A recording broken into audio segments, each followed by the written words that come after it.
The threat of severe weather here pushed tonight's Dave Matthews concert at the Circuit of the Americas Amphitheater to tomorrow night.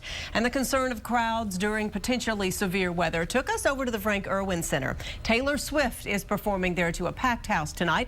But as Angie Bevan reports live, organizers are making sure everyone there is safe when this bad weather could hit. That's right, Leslie. Well, that concert should be letting out any minute now. Unfortunately, those people do have safe and rather pleasant evening tonight to come back out into. We did talk to the director at the Erwin Center who says there is an evacuation plan in place. He says, though, they likely wouldn't use it in the event of severe weather. He tells us, in fact, the building itself can act as a shelter. And we watch the cloud cover and everything else. Erwin Center Director John Graham monitors storms closely. Thousands of people are often under his roof. Tuesday, a flood of Taylor Swift fans came pouring into the arena. And we thought we were just going to get to see a movie, and then we're going to go see Taylor Swift instead of a movie, and we're really happy. This doesn't happen very much. Neither does severe weather, but when it does, the Erwin Center is generally a good place to be. The massive concrete building is reinforced with large steel support structures throughout. So once you're inside the venue, it should be pretty good. That's what we would intend to do if we had folks in the building. We wouldn't want to push them out to evacuate. The only reason you would evacuate is if perhaps there was some issue within the building itself. We brought ponchos just in case for whenever we leave the concert tonight, but we feel totally safe within the building.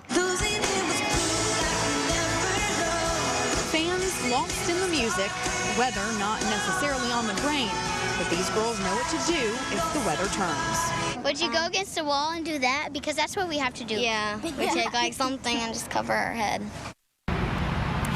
And we saw the director here at the Erwin Center checking the weather and looking at radars. He says around UT on some of the buildings and structures, they also have lightning detectors. He tells us that's especially useful for outdoor events. For now, reporting live in Austin, Angie Bevan, KXAN News. Thanks, Angie. We showed you how that medical center was one of the many buildings destroyed in Moore, Oklahoma.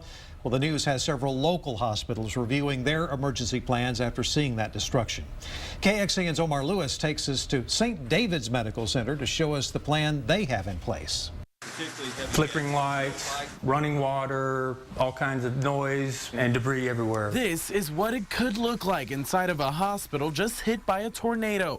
And while this is just a drill, St. David's Medical Center takes it seriously. Code Gray Watch means that the conditions are favorable for severe weather to occur. Each staffer has a code policy book telling them exactly what to do, including steps like making sure everyone knows their role and that all equipment is plugged into these red outlets for the backup generator. Tuesday night, the hospital was on standby in case of severe weather. Thunderstorms, lightning, rain, hail, severe winds, any of that. In a hospital, there are several things that must be taken into consideration, and with that come the obstacles. Patient rooms all have windows. We can't be by the windows for a tornado, so departments on all the floors need to determine, well, where are we going to put all the patients? From the escape route to their electrical system, the staff is trying to think of everything before disaster strikes, while learning from previous tornadoes for the future. It could happen here. It could happen here today. And so that's why we take all this seriously. Omar Lewis, KXAN News.